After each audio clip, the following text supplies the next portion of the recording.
Aqui, ó, o Gilson. O Gilson fala assim: boa noite. Minha pergunta seria como seria esse modelo SAF ou associativo pode ter uma voz ativa, já que o atual presidente, infelizmente, integrou de graça ao nosso Vasco? Muito bom, Gilson. Então, o tema da SAF é um tema central, né, para todos nós, vascaínos e vascaínas. A forma como a SAF foi conduzida no Vasco foi aviltante, foi vergonhosa. Infelizmente, o nosso nível de carência, nossa situação de penúria pelas gestões e pelo futebol que a gente vinha vivendo era é, a, a, levou a gente a aceitar essa solução mágica, milagrosa e desrespeitosa com a história do Vasco. E então, a primeira coisa que eu quero dizer é que é, a gente tem aí uma recuperação que a gente precisa fazer com a história do Vasco, né? E certamente essa gestão atual, que é o retrato do futebol que a gente está vivendo, é o retrato do que essa gestão fez no futebol nos últimos 2 anos.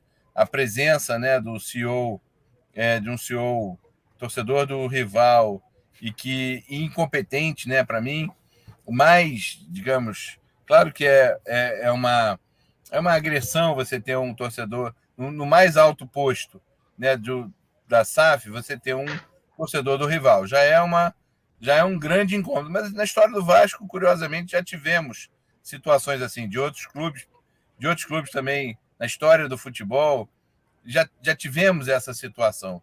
Mas no momento atual, você tem uma pessoa que torce para o rival e que é incompetente, que se mostra incompetente, que você não consegue ter resultados, não tem razão de ser, de, de manter uma figura como essa, a não ser o descompromisso com o clube e a preocupação com os negócios.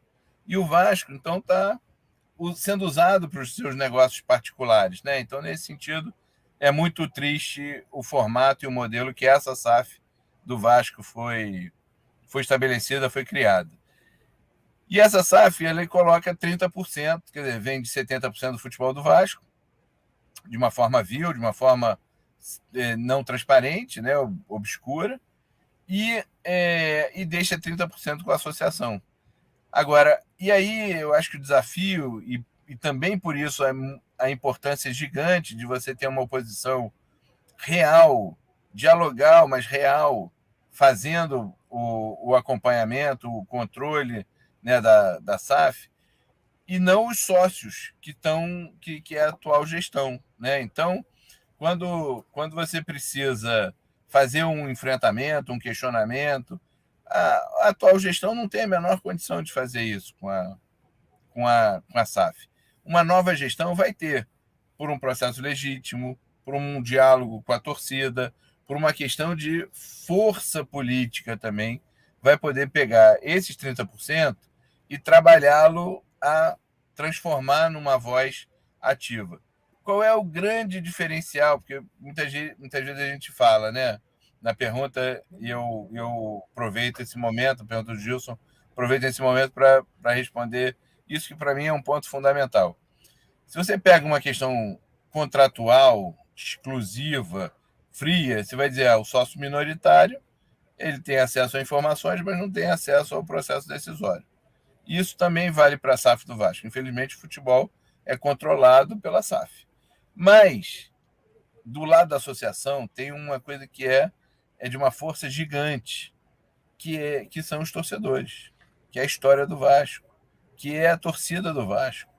Então, quando você tem um casamento entre a diretoria do Vasco com a sua torcida, com seus torcedores, com seus associados, esses 30% eles se tornam muito mais poderosos, muito mais fortes, muito mais é, valorizados do que quando você tem uma diretoria esvaziada, frágil, fraca, para poder cobrar da 777.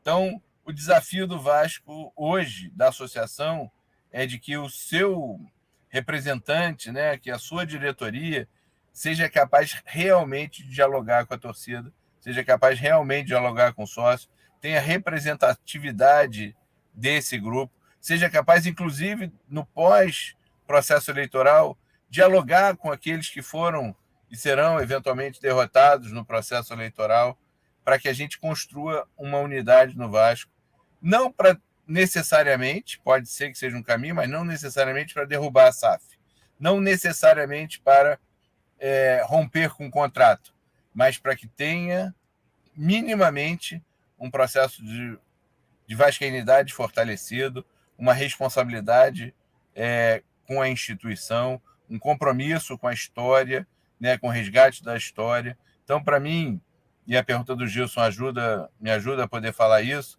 esse é o tema fundamental.